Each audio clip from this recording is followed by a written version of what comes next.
ఒకరోజు గణేశుడు మరియు షణ్ముఖుడు మధ్య ఒక సరదా పోటీ జరిగింది.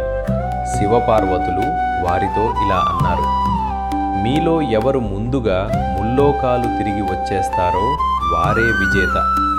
అది విన్న షణ్ముఖుడు వెంటనే తన వేగవంతమైన వాహనమైన నెమలిపై ఎక్కి ముల్లోకాలు చుట్టేందుకు బయలుదేరాడు. కానీ గణేశుడు మాత్రం అక్కడే కూర్చొని ఆలోచించడం ప్రారంభించాడు. నేను నా చిన్న ఎలుక వాహనంపై వెళ్తే షణ్ముఖుణ్ణి ఎలా గెలుస్తాను అని అనుకున్నాడు. కొద్దిసేపటికి అతనికి ఒక అద్భుతమైన ఉపాయం తట్టింది. వెంటనే తన తల్లిదండ్రులైన శివుడు మరియు పార్వతీదేవి వద్దకు వెళ్ళాడు.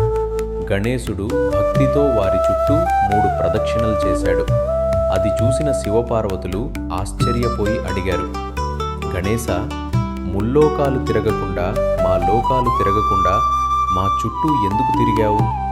అప్పుడు గణేశుడు వినయంగా ఇలా చెప్పాడు: తల్లిదండ్రులే నాకు ముల్లోకాలతో సమానం. మీ చుట్టూ తిరగడం అంటే ముల్లోకోకాలు తిరిగినట్టే. ఆ సమాధానం విని శివపార్వతులు ఎంతో సంతోషించారు.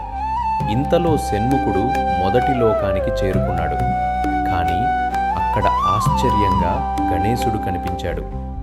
రెండో లోకానికి వెళ్ళినా గణేశుడే, మూడో లోకానికి వెళ్ళినా గణేశుడే. షణ్ముఖుడు ఎంత వేగంగా ప్రయాణించినా గణేశుడు అప్పటికే అన్ని లోకాలలో ఉన్నట్టు కనిపించాడు.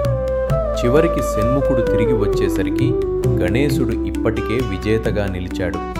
శివపార్వతులు గణేశుని జ్ఞానాన్ని మెచ్చుకొని అతనినే పోటీలో గెలిచినవాడిగా ప్రకటించారు. నీతి: బలం కంటే బుద్ధి గొప్పది. తల్లిదండ్రులను గౌరవించడం అన్నిటికంటే గొప్ప పుణ్యం.